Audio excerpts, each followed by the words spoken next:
भैया, हमें आपसे कुछ बात करनी है। हाँ बोलो शालिनी, क्या कहना चाह रही हो? भैया, पहले आप प्रॉमिस करो कि आप मेरी बात मानोगे। नहीं शालिनी, मैं प्रॉमिस तो नहीं करूँगा। पहले मैं तुम्हारी बात सुनूंगा, क्योंकि मैं बहुत अच्छी तरह जानता हूँ कि मेरी बहन बेवकूफ़ है, भावनाओं में बह जाती हो, जज्बाती हो, बहुत ज़्यादा इमोशनल हो, प्रैक्टिकल तो हो ही नहीं। बहुत बड़ी कमी है तुम्हारे अंदर, इसीलिए लोग तुम्हारा फ़ायदा उठाते हैं। आगे तुम अपनी बात कहो, फिर मैं सोचूंगा। और जहाँ तक मुझे अंदाज़ा है तुम किस लिए आई हो, पता है मुझे। मेरी बहन हो, हम लोग साथ पले बड़े हैं। क्या अपनी बहन को नहीं जानूंगा कि मेरी बहन कैसी है? अपनी बात कह डालो। भैया, मैं आपसे ये कह रही हूँ, चाहिए भाभी को ले आइए। भाभी बिना ये घर नहीं अच्छा लग रहा है। भैया, कुछ दिनों बाद आप चले जाओगे, इसलिए भाभी को चाहिए ले आइए। आप लोग साथ साथ रहिए, हमें नहीं अच्छा लग रहा है। भाभी वहाँ है, आप यहाँ हो। कह ली, और कुछ कहना चाहती हो? हाँ भैया, बस यही कहना चाह रही हूँ। प्लीज जाइए, भाभी को आप ले आइए। आप लोग साथ साथ रहिए। भैया, घर का वातावरण अच्छा नहीं लग रहा है, प्लीज। शालिनी, तो साथ साथ बात सुन लो।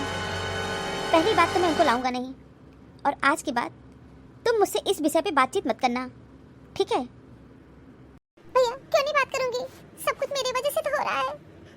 भैया, हमको नहीं अच्छा लग रहा है, मेरी वजह से ये सब हो रहा है। भैया प्लीज। शालिनी, या तो तुम पागल हो या मूर्ख हो।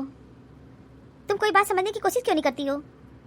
मैं खुद ऐसी महिला के साथ नहीं रह सकता हूँ जिसको मेरी भावनाओं की कदर ही नहीं हो। क्या कमी है इस घर में? मैंने कौन सा सुख उसे नहीं दिया, फिर भी मैं उनकी हर बात मानूं? ये नहीं हो सकता। मैं मेरा टाइप का आदमी नहीं हूँ कि औरत के पीछे दम हिलाता घूमूं। 100 बात की एक बात। उनको आना है तो आ जाएं, खुद चल के गई है। जितना पैसा मांगती है मैं तुरंत उनके बैंक अकाउंट में ट्रांसफ़र कर देता हूँ। और हमको ही पता है, बहुत मज़े से है वो, घूम रही हैं, फिर रही हैं, होटल जा रही हैं। ठीक है, आनंद ले ले जीवन का। और निकिता कैसी है? मुझसे ज़्यादा निकिता को कोई नहीं जानेगा।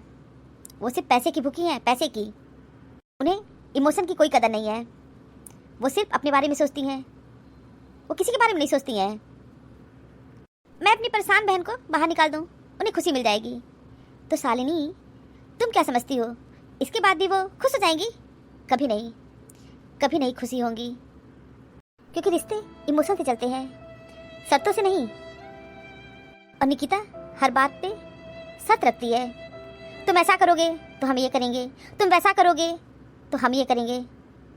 तो मैं शर्तों पे रिश्तों को जिंदा नहीं रखना चाहता हूँ। मैंने उनसे कुछ कहा भी नहीं, फिर भी बोली मैं नहीं रहूँगी। तो जाओ, तुम अपने घर में खुश रहो। वो इस घर में तभी लौटेंगी बिना शर्त के। वो इसी घर में रहना चाहती हैं, आए रहें। लेकिन वो ये सोचे कि मैं तुम्हें यहाँ से निकाल दूंगा, वो घर में रहें, तो मुझे प्रॉब्लम है। इतना बड़ा घर मेरा है, क्या कमी है इस घर में? तुम अलग कमरे में रहती हो, वो अलग कमरे में रहती हैं।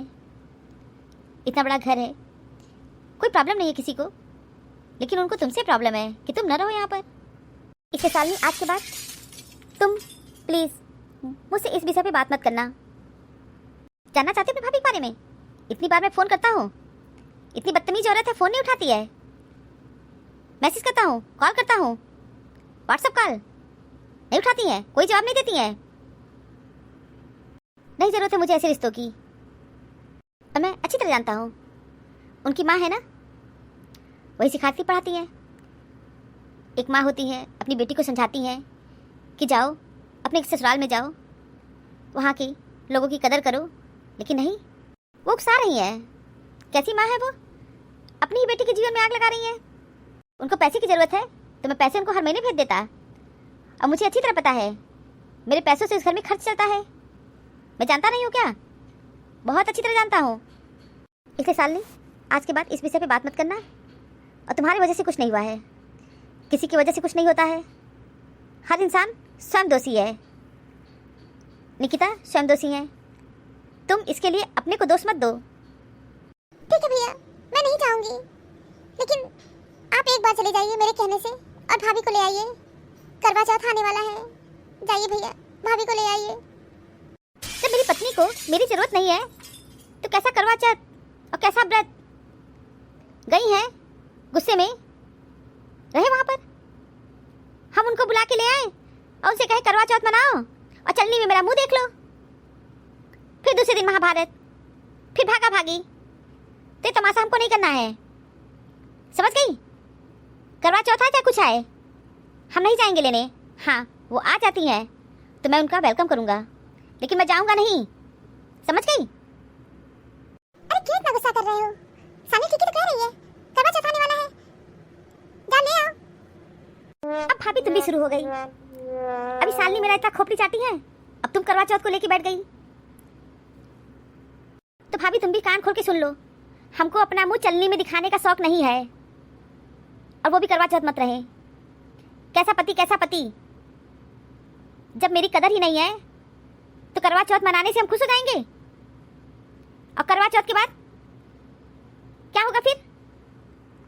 अरे देवर जी, इतने गुस्से में फैसला नहीं लिया जाता है। लड़ाई झगड़ा तो हर घर में होता है, जहाँ चार बर्तन होते हैं खटकते तो है ही। तुम्हारी पत्नी है, गुस्से में चली गई है, चले जाओ मना के ले आओ। आने पे हो सकता है निकिता नॉर्मल हो जाए, हो सकता है फिर लड़ाई झगड़ा न करें, हो सकता है सालनी को वो कुछ न कहे, तुम लोग खुश रहोगे। एक बार ऐसा करने से क्या हर्ज है?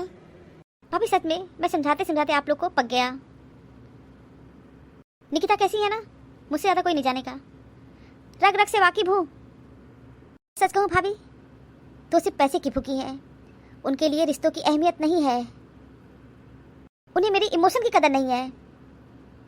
और जहाँ रिश्तों में अगर इमोशन नहीं होता है ना, वो रिश्ते खत्म हो जाते हैं। इसलिए भाभी आप लोग करवा चौथ का बहाना लेकर के मुझे ब्लैकमेल मत करिए। मुझे नहीं दिखाना है अपना मुँह चलनी में, नहीं अपना चरण स्पर्श करवाना है। वो मेरी बात माने, मेरी इमोशन को समझे, मेरी कदर करे, मैं भी उनकी भावनाओं की कदर करूँगा।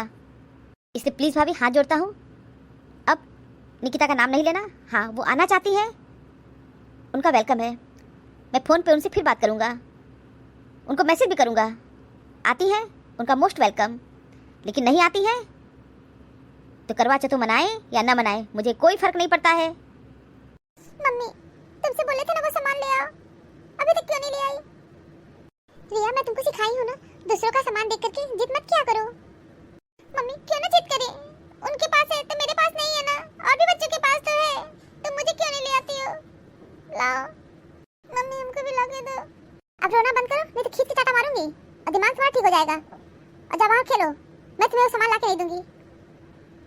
क्यों तुम उसे चाटा मारोगी? रिया चलो बेटा, तुम मेरे साथ चलो, जो चाहिए वो सामान तुमको दिलवाऊंगा। सच मामा जी आप दिलाओगे? हाँ बेटा, मैं तुम्हें दिलाऊंगा, चलो। नहीं भैया, इसकी आदत खराब हो जाएगी और दिन प्रतिदिन जिद्दी होती जा रही है, आप सामान मत लाइएगा। अच्छा तुम मुझे बस समझाओ कि मुझे क्या करना चाहिए क्या नहीं करना चाहिए। रिया बेटा आगे चुप हो जाओ, रोते नहीं। आज रिया जो जो कहेगी सारा सामान दिलाऊंगा, अपनी लिस्ट बना लो और दुकान पे जाके जो जो सामान के लिए कहोगी सब दिलाऊंगा, ठीक है? ओके मामा जी, आई एम सो हैप्पी, आप बहुत अच्छे हो। भैया आप इसकी आदत बिगाड़ रहे हो। चलो रिया, अब मैं किसी की बात नहीं सुनूंगा, अब हम और रिया जा रहे हैं शॉपिंग करने। भाभी एक बात कही आपसे। हाँ कहो सालनी, क्या कहना चाह रही हो? आप ही छोटी भाभी को फोन करो और बोल दो करवा पे चली आए, भैया को थोड़ी खुशी मिल जाएगी। सालनी तो क्या सोच रही है कि मैं निकिता को फोन करूंगी वो चली आएंगी? नहीं नहीं आएंगी। जब वो अपने पति की ही बात नहीं सुन रही है तो वो मेरी बात मानेंगी? नहीं मानेंगी। और तुम कहती हो तो एक बार मैं ट्राई करूंगी, बुलाऊंगी, तुम भी सुन लेना। जब अपने पति का ही फोन नहीं उठा रही है, उनकी मैसेज का जवाब नहीं दे रही है, तो करवा चौथ का क्या महत्व है उनके लिए? कोई महत्व नहीं है। और तुम इतनी उतावली हो रही हो, तुम ही फोन करके बुला लो अपनी भाभी को। भाभी आप क्या सोचती हो मैं छोटी भाभी को फोन नहीं करती हूँ? वो मेरा फोन नंबर ब्लॉक कर दिए हैं। छोड़ो, निकिता बदतमीज है, उसके अंदर कोई इमोशन नहीं है, वो शर्तों पे रिश्तों को जिंदा रखना चाहती हैं और शर्तों पे रिश्तों को नहीं जिया जाता है। छोड़ो, पड़ी रहे। निकिता वहाँ पे बहुत खुश है। तनाव में हम लोग हैं, हम लोग बेकार की बातें कर रहे हैं, उसे कोई फर्क नहीं पड़ रहा है। तो शालिनी, अब तुम भी निकिता के बारे में बात मत करना। वो जिंदगी एंजॉय कर रही है, हम लोग यहाँ टेंशन कर रहे हैं। वो आए या ना आए, करवा मनाए या ना मनाए, मुझे भी कोई फर्क नहीं पड़ता है, समझ गई? अब मुझे भी गुस्सा आएगा ना तो मैं फोन नहीं करूंगी। अभी तक तो सोची हूँ कि एक बार फोन मैं जरूर करूंगी। इतना बड़ा करवा चौथ का त्योहार होता है, आ जाए वो। अगर गुस्सा आ गया ना तो फोन कॉल भी नहीं करूंगी। करवा पे आए या ना आए, पड़ी रहे अपने मायके में। असानी, तुम इतना मत सोचा करो और तुम अपने को दोष मत दिया करो। और तुम अपने मायके में रहती हो, अपने माँ बाप के घर में। उनके बाप का घर नहीं है और वो दहेज में कुछ लेके नहीं आई है। कैसे घर से आई है ना, बहुत अच्छी तरह पता है। उनके मायके वालों की कितनी औकात है ये भी बहुत अच्छी तरह पता है। बस बोलते नहीं है, चुप रहते हैं। इसका मतलब ये नहीं है कि उनको जानते नहीं है, समझ गई? इसलिए तुम अपने आप को दोष मत दिया करो। तुम यही रहोगी और जब तक मैं जिंदा हूँ तुम यही रहोगी। भाभी, आप बहुत अच्छी हो। कितना अंतर है दोनों लोगों में। एक लोग चाहती है कि मैं ना रहूं, वो मुझे फूटी आंख नहीं देखना चाहती है, और आप मेरा साथ दे रही हो। निकिता, मैं तुम्हारा साथ नहीं दे रही हूँ, मैं सच का साथ दे रही हूँ, जो उचित है, जो सही है, जो होना चाहिए। भाभी, आज मुझे एहसास हो गया कि मेरी माँ नहीं है तो क्या हुआ, आप हो। आप मेरे लिए बहुत कुछ कर रही हो, बहुत कुछ। भाभी, मैं इस घर में अगर हूँ तो आपकी वजह से, नहीं तो कब का मैं चली गई होती।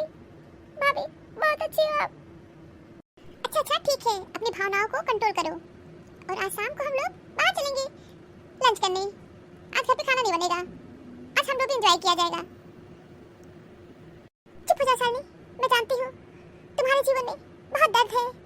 जिसके जीवन में दर्द होता है उसकी ही आंखों से आंसू बहने लगते हैं। तुम मत रोया करो, मुझे बहुत तकलीफ होती है, दिल में मुझे दर्द होता है। तुम अपने को दोष मत दो, तुम कहीं से भी दोषी नहीं हो, तुम बहुत अच्छी हो। तुम बहुत भावुक हो, हद से ज्यादा, बहुत सेंसिटिव हो। प्रैक्टिकल तो तुम हो ही नहीं।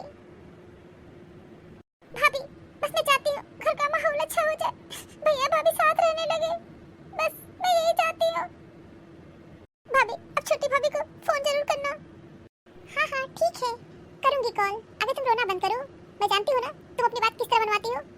ठीक है, कल मैं कॉल करूँगी, अगर तुम रोना बंद करो प्लीज। हाँ भाभी, अब कॉल जरूर करना, भूलना नहीं। हे भगवान, हम तो साले तुम्हारे से पागल हो जाएंगे। एक ही बात घुमा फिरा के 50 बार बोलोगी। ठीक है बाबा, कल कॉल करूंगी।